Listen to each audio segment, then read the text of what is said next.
అరే బక్కోడా, నీ కాలు మొక్తారా బాయ్. ఇంకోసారి ఆ బ్లాక్ కలర్ షర్ట్ వేసుకొని మాత్రం బయటికి వెళ్ళకరా బాబోయ్. హా ఎందుకా? అమ్మాయిలందరూ నిన్నే చూస్తుంటే జలసిగా ఉంది.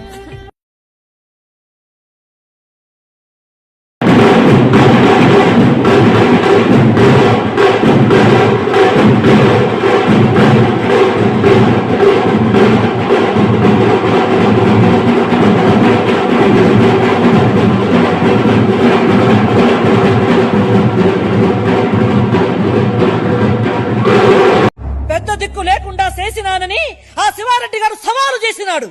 మన వర్గంలోంచి ఎవరైనా సరే వచ్చి కుర్చీలో కూర్చోండిరా. ఏరా బుచ్చిరెడ్డి, ఆలోచిస్తావేందిరా వెంకట్రెడ్డి?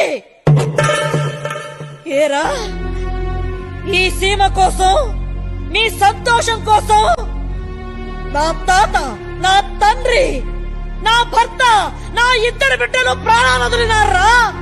ఈ పొద్దు ఈ కుర్చీలో కూర్చోడానికి ఒక్క మగోడు లేడా? నేనున్నాను నాయనమ్మా.